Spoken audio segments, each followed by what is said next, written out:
اعوذ باللہ السمیع العلیم من الشیطان الرجیم بسم اللہ الرحمن الرحیم۔ آج مجھے سورت النساء رکوع نمبر 22 کے حوالے سے جو گزارشات پچھلے دن رہ گئی تھی، مزید کچھ آیات کے حوالے سے اسی کی کنٹینیوشن ہے آج کا درس۔ چند آیات ہیں۔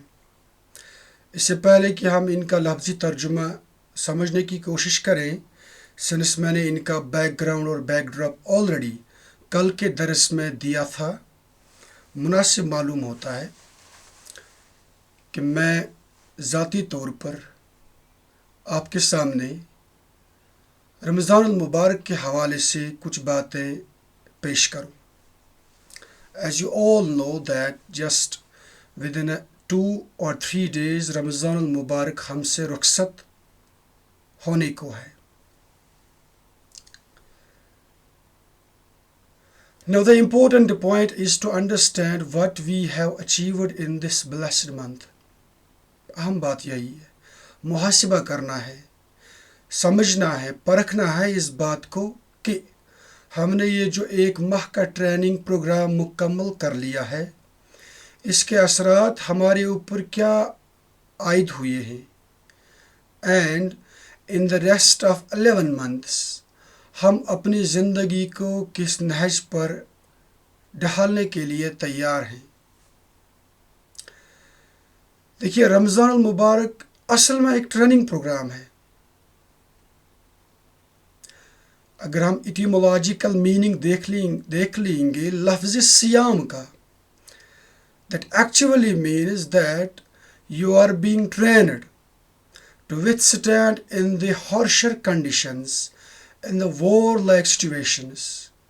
عرب کے اندر گھوڑوں کو اس بابت تیار کیا جاتا تھا، پانی مہیا ہونے کے باوجود انہیں کئی دنوں تک پانی کے بغیر رکھا جاتا تھا،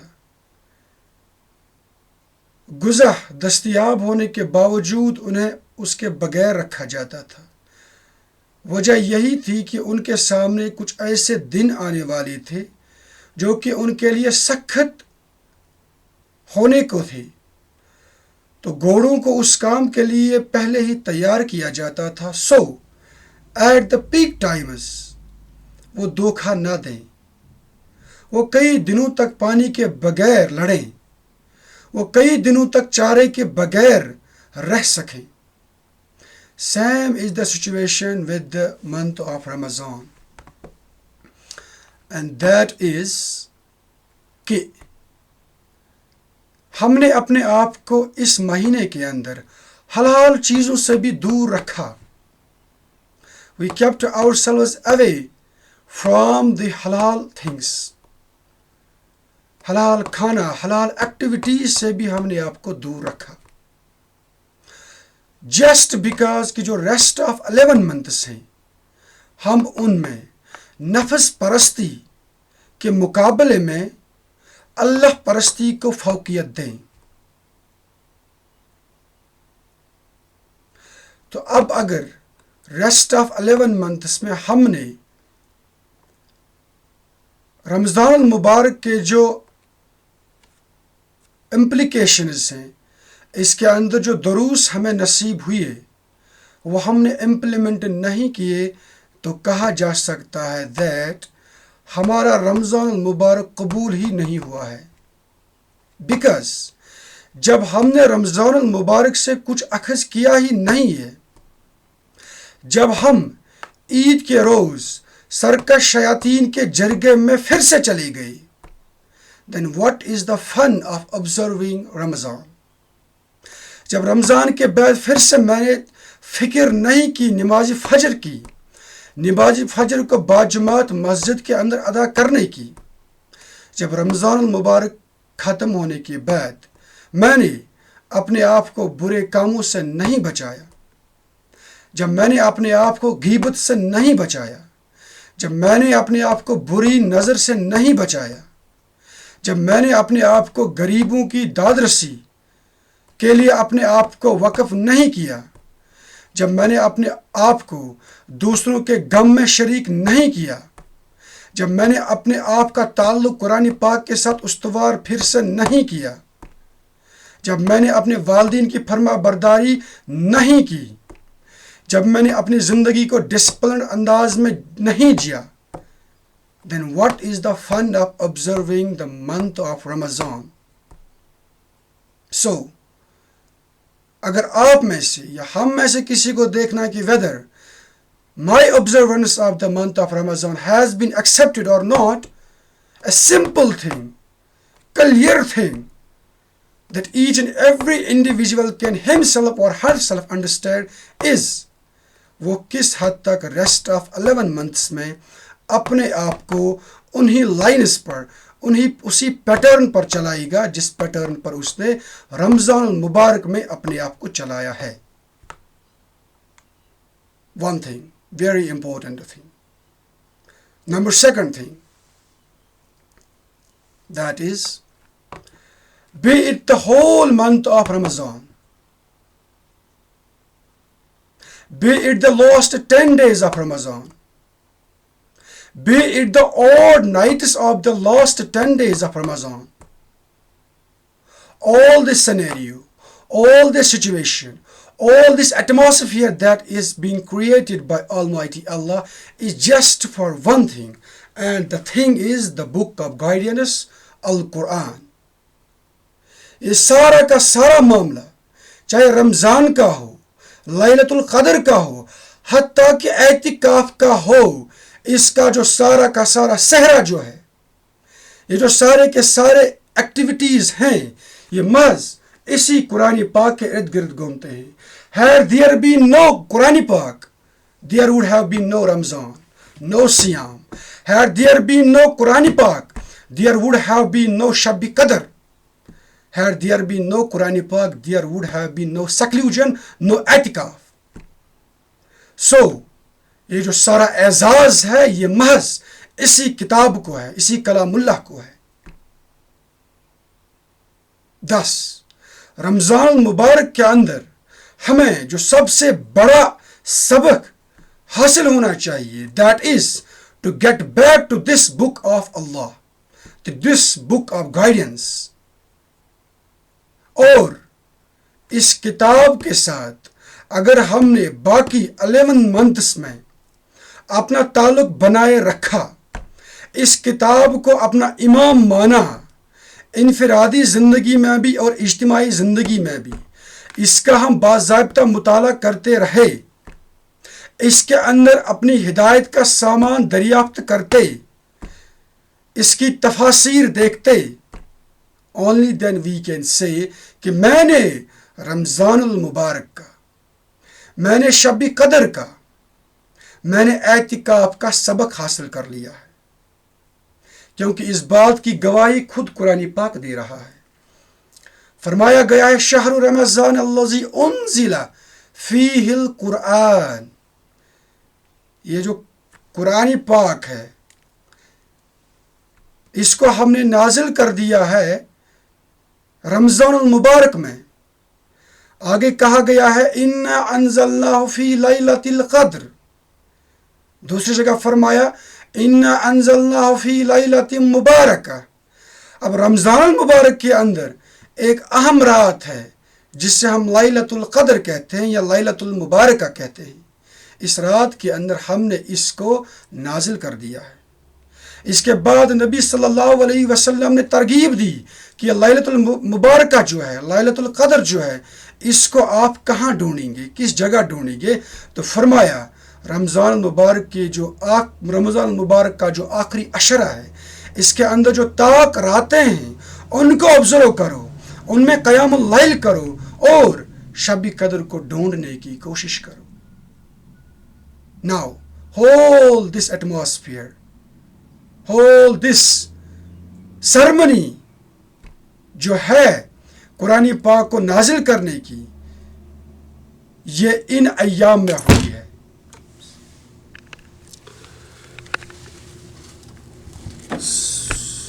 معذرت چاہتا ہوں میں. تو مطلب یہ ہے کہ ہمارا فرض بنتا ہے کہ ہم قرآن پاک کے ساتھ اپنا رابطہ استوار کریں، تبھی ہم سمجھیں گے کہ ہم نے ماہ مبارک کا حق ادا کر دیا ہے۔ اور یہ اسی کی کنٹینیوشن ہے دیٹ یہ اسی کی کوشش ہے کہ ہم نے البیان قرآن کلاسز کے حوالے سے یہ ایک چھوٹی سی کوشش شروع کی ہے۔ اس سے ہم نے ماہ مبارک سے 2-4 مہینہ پہلے شروع کیا تھا۔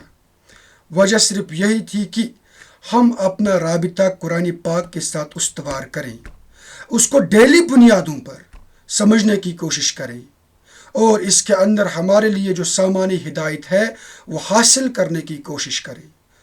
اللہ تبارک و تعالی اس پروگرام کے منتظمین کی اس کوشش کو قبول فرمائے، اور اس پروگرام کے ساتھ ہمارے جتنے بھی شرکا جڑتے ہیں ان کے اس جڑنے کو بھی اللہ تبارک و تعالی اپنی بارگاہ میں قبول فرمائے۔ Now I will turn to verse number 158 جو کہ کل رکوع نمبر 22 کے کنٹینیوشن میں ہے۔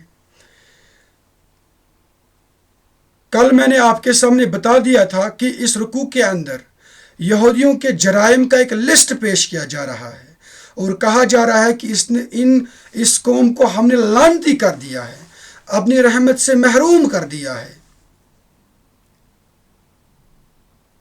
اب آگے فرمایا جا رہا ہے بر رفع اللہ الیہ وکان اللہ عزیزا حکیما۔ حضرت عیسیٰ علیہ السلام کے بارے میں جو عقیدہ اور جو باتیں یہودی کیا کرتے تھے اس کے اگینسٹ میں اللہ تبارک و تعالی واضح اور واشگاف الفاظ میں فرماتے ہیں کہ معاملہ یہ نہیں ہے کہ انہوں نے حضرت عیسیٰ علیہ السلام کو سولی پر چڑھایا یا اس کو قتل کر دیا، بلکہ معاملہ کیا ہے بر رفع اللہ الیہ، بلکہ اللہ نے اس سے اٹھا لیا اپنی طرف۔ وکان اللہ عزیزا حکیما، اور اللہ تعالیٰ زبردست ہے، کمال حکمت والا ہے، یعنی کہ اللہ کے سامنے یہ کوئی بڑی بات نہیں ہے کہ وہ اپنے بندے کو غیر معمولی طور پر اپنی طرف بلائے۔ اب اس واقعے کو انجیلی برناباس میں مختلف طریقوں سے مختلف روایات سے بیان ہوا ہے، اور شاید اس سے پہلے ایک میرا درس ایسا گزرا ہے جہاں پر میں نے اس کی تفسیرات آپ کے سامنے پیش کی تھیں، لیکن اختصار کے ساتھ اتنا ہی کہا جا سکتا ہے کہ حضرت عیسیٰ علیہ السلام کو اللہ تبارک و تعالی نے ایکسٹرا آرڈینری طریقے پر غیر معمولی انداز میں اپنی طرف بلایا تھا۔ اس کے بعد آیت نمبر 159 وَإِن مِّنْ أَهْلِ الْكِتَابِ إِلَّا لِيُؤْمِنَنَّ بِهِ قَبْلَ مَوْتِهِ، اور نہیں ہوگا اہل کتاب میں سے کوئی بھی مگر اس پر ایمان لا کر رہے گا اس کی موت سے قبل۔ یہاں پر کہا گیا ہے من قبل موتہ، یعنی کہ حضرت عیسیٰ علیہ السلام کے موت سے قبل۔ that itself means کہ حضرت عیسیٰ علیہ السلام ابھی زندہ ہیں، ان پر وہ موت طاری نہیں ہوئی ہے جو لوگ سمجھتے ہیں، جو یہودی سمجھتے ہیں یا جو نصارہ سمجھتے ہیں، بلکہ حدیث کے مطابق، فرمان نبی صلی اللہ علیہ وسلم کے مطابق قرب قیامت سے پہلے وہ نازل ہوں گے اس دنیا کی طرف اور دجال کو ماریں گے۔ اس کے بعد تمام لوگ حضرت عیسیٰ علیہ السلام پر ایمان لائیں گے۔ اسی کی طرف یہاں پر اشارہ کیا گیا ہے۔ اس کے بعد فرمایا گیا ہے وَيَوْمَ الْقِيَامَةِ يَكُونُ عَلَيْهِمْ شَهِيدًا، اور قیامت کے دن وہی ان کے خلاف گواہ ہوگا۔ بہت ڈراؤنی آیت ہے، بلکہ یہ جو فرمایا گیا ہے کہ حضرت عیسیٰ علیہ السلام اپنی قوم کے خلاف بطور گواہ کھڑے ہوں گے، اور وہ یہ گواہی دیں گے کہ میری قوم نے میرے ساتھ کیا سلوک کیا، یہودیوں نے میرے اوپر کون کون سے ظلم ڈھائے، اور میری اپنی قوم نے میرے بارے میں کون کون سی بدعقیدگیاں کی، انہوں نے کس قسم کے فالس کنوکشنز میرے بارے میں گھڑے۔ تو اس چیز کا برملا اعتراف قیامت کے روز حضرت عیسیٰ علیہ السلام کریں گے۔ بلکہ یہ آیت تو تمام انبیاء پر صادق آتی ہے، دیٹ ڈے آف ججمنٹ کے روز وہ کھڑے ہوں گے بطور گواہ، بطور استغاثہ کے، یعنی کہ بطور پروسیکیوشن کے گواہ کے، اور وہ گواہی دیں گے اللہ کی جناب میں کہ یا اللہ، ہم نے ان کے سامنے آپ کا کلام، آپ کا میسیج تو پہنچایا تھا، بٹ ان لوگوں نے بعد میں آپ کی میسیج کو جھٹلایا، اس پر عمل درآمد نہیں کیا۔ اب اللہ یا اللہ آپ ان کے ساتھ اپنے انصاف کے مطابق معاملہ فرمائے۔ چنانچہ اس سے پہلے سورت النساء میں ہم پڑھ چکے ہیں آیت نمبر 41، فَكَيْفَ إِذَا جِئْنَا مِنْ كُلِّ أُمَّةٍ بِشَهِيدٍ۔ تو اس دن کیا صورتحال ہوگی جب ہم ہر امت میں سے ایک گواہ کھڑا کریں گے۔ وَجِئْنَا بِكَ عَلَى هَؤُلَاءِ شَهِيدًا، اور اے نبی صلی اللہ علیہ وسلم آپ کو لائیں گے ہم اپنی امت پر گواہ بنا کر۔ اللہ بچائے جب اپنا ہی نبی، اپنا ہی شفیق اور کریم نبی اپنی ہی امت کے خلاف بطور پروسیکیوشن وٹنس کے، استغاثہ کا جو گواہ ہوتا ہے، اس طرح جب ہمارے خلاف گواہی دی جائے گی کہ ان تک تو بات پہنچ گئی تھی، لیکن یہ پھر بھی یہ سمجھتے تھے کہ یہ تیچھی امت ہی چینی، آپ کی شفاعت تو ہمیں لازم ہے۔ ایسی خوشنما عقیدوں کے اندر یہ لوگ جی رہے تھے۔ تو پھر آپ دیکھ لیجئے اس کے بعد کون سا سخت معاملہ ہمارے لیے وہاں پر ہوگا۔ اسی طرح کا ایک اور بیان سورۃ الفرقان میں بھی ان الفاظ کے ساتھ آیا ہے، وَقَالَ الرَّسُولُ يَا رَبِّ إِنَّ قَوْمِ اتَّخَذُوا هَٰذَا الْقُرْآنَ مَهْجُورًا، اور رسول کہیں گے کہ پروردگار میری قوم نے اس قرآن کو ترک کر دیا تھا، اسی کتاب کو ترک کر دیا تھا جس کا تذکرہ ابھی ہم کر رہے تھے۔ تو اس وقت ہمارا معاملہ کتنا خطرناک ہوگا۔ اس سے پہلے کہ معاملہ خطرناک ہو جائے، ہمیں اپنا جو رخ ہے وہ قرآن کی طرف پھیرنا چاہیے۔ اس کے بعد آیت نمبر 160، فَبِظُلْمٍ مِّنَ الَّذِينَ هَادُوا حَرَّمْنَا عَلَيْهِمْ طَيِّبَاتٍ أُحِلَّتْ لَهُمْ، تو اس وجہ سے ان یہودی بن جانے والوں کی ظالمانہ روش کی وجہ سے ہم نے ان پر کیا کیا، حرمنا علیہم طیبات احلت لہم، ان پر پاکیزہ چیزیں بھی حرام کر دی، اور وہ پاکیزہ چیزیں حرام کر دی جو ان کے لیے اصلاً حلال تھی۔ جب کسی قوم کا زوال ہوتا ہے تو ان پر حلال چیزوں کو بھی حرام کر دیا جاتا ہے، حالانکہ اللہ نے اس طرح کا کوئی حکم نہیں دیا ہوتا ہے، لیکن ان کی بدعقیدگیاں ایسی ہوتی ہیں کہ یہ خواہ مخواہ میں اپنے اوپر اللہ کی نعمتوں کو حرام کر دیتے ہیں۔ اس سلسلے میں اس سے پہلے ہم نے پڑھا ہے کہ حضرت یعقوب علیہ السلام کے حوالے سے ان لوگوں نے کچھ ایسا معاملہ رکھا ہوا تھا، ان کے بارے میں کچھ ایسا زعم رکھا تھا، ان کی کچھ ذاتی پسند اور ناپسند کو اپنی قومی پسند اور قومی ناپسند کے طور پر پیش کیا تھا، اور پھر اس کے بعد یہ اس کٹ حجیتے میں اس حد تک آگے نکل گئے کہ انہوں نے متعدد چیزوں کو اپنے اوپر حرام کر دیا، لیکن جن کی سند نہ ان کی کتابوں میں تھی، نہ کسی نبی کی زبان سے اس کی سند ان کے سامنے تھی۔ تو یہ بھی ایک اللہ کی طرف سے بہت بڑا عذاب ہوتا ہے، اور اس وجہ سے کہ وَبِصَدِّهِمْ عَنْ سَبِيلِ اللَّهِ كَثِيرًا، اور اس وجہ سے کہ یہ بکثرت اللہ کے راستے سے لوگوں کو روکتے تھے، یعنی بیکاز آف دس ان کے اوپر حلال چیزوں کو بھی حرام کر دیا تھا۔ اس کے بعد آیت نمبر 161، وَأَخْذِهِمُ الرِّبَا وَقَدْ نُهُوا عَنْهُ، اور اس وجہ سے ان کے سود کھانے کے جبکہ اس سے انہیں منع کیا تھا، یعنی کہ اس وجہ سے بھی ہم نے ان کے اوپر حلال چیزوں کو حرام کیا تھا، کیونکہ یہ لوگ سود کھاتے تھے۔ حالانکہ شریعت موسوی کے مطابق سود کھانا، سود دینا، سود لینا بالکل حرام ہے، لیکن اس کے باوجود بھی یہ لوگ کیا کرتے تھے، سود کھاتے تھے۔ وَأَكْلِهِمْ أَمْوَالَ النَّاسَ بِالْبَاطِلِ، اور اس وجہ سے کہ یہ لوگوں کے مال ناحق ہڑپ کرتے تھے، یعنی کہ بیکاز آف دس آلسو ہم نے ان کے اوپر حلال چیزوں کو حرام کیا تھا۔ وَأَعْتَدْنَا لِلْكَافِرِينَ مِنْهُمْ عَذَابًا أَلِيمًا، اور ان میں سے جو کافر ہیں ان کے لیے ہم نے بہت دردناک عذاب تیار کر رکھا ہے، یعنی کہ جو لوگ اس روش پر کنٹینیوسلی چلتے رہیں گے، ہم نے ان کے لیے آخرت کے روز نہایت ہی سخت عذاب تیار رکھا ہے۔ اس کے بعد جو موضوع ہے، جو بیان ہے، جو طرز انداز ہے، اس کی تھوڑا بہت پلٹی ہو رہی ہے، اور کہا جاتا ہے لیکن الراسخون فی العلم منہم والمؤمنون، البتہ جو لوگ ان میں پختہ علم والے ہیں اور اہل ایمان ہیں، یعنی جن کے پاس تورات کا علم ہے، جن کے پاس حضرت موسیٰ علیہ السلام کی تعلیمات ہیں، اور اس کے ساتھ ساتھ ایمان والے بھی ہیں۔ جیسے نبی صلی اللہ علیہ وسلم کے زمانے میں ایسے کئی یہودی تھے جو اہل ایمان، جو اہل علم تھے، اور اس کے بعد جن لوگوں نے نبی صلی اللہ علیہ وسلم پر ایمان لایا۔ اور آج بھی ہم دیکھ رہے ہیں یہودی دنیا کے اندر بہت سارے لوگ اسلام کی حقانیت کو سمجھتے ہیں اور اس پر ایمان لاتے ہیں۔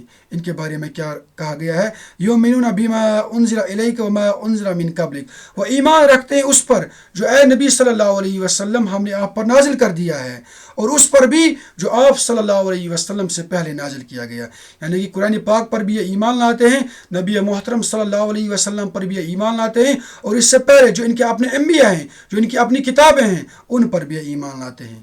والمقیمین الصلاۃ والمؤمنون الزکاۃ والمؤتون الزکاۃ والمؤمنون باللہ والیوم الآخر، اور وہ نماز قائم کرتے ہیں، زکوٰۃ ادا کرنے والے ہیں، اور ایمان رکھنے والے ہیں اللہ پر بھی اور یوم آخر پر بھی، یعنی کہ ان کا ایمان برابر اسی طرح کا ہے جس طرح کے ایمان کی دعوت نبی صلی اللہ علیہ وسلم دیا کرتے تھے۔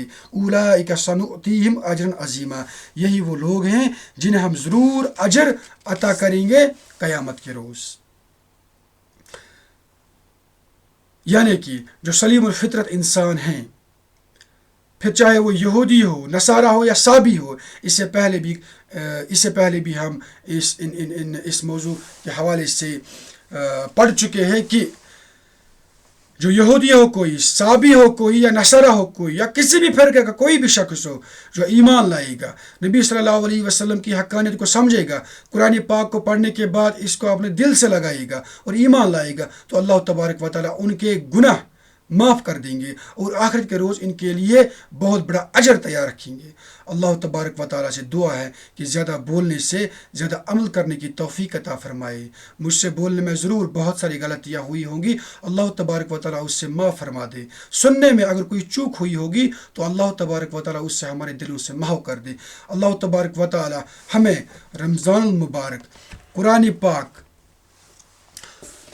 نماز، روزہ، ذکر، اذکار، اعتکاف، جتنے بھی اعمال ہم نے رمضان المبارک میں کیے، انجام دیے، اللہ تبارک و تعالیٰ ان تمام اعمال کو قبول فرمائے، اور ان کے صدقے طفیل ہمیں اپنی باقی 11 ماہ کی زندگی اسی نہج پر گزارنے کی توفیق عطا فرمائے۔ ربنا تقبل منا انک انت السمیع العلیم، وآخر دعوانا ان الحمد للہ رب العالمین۔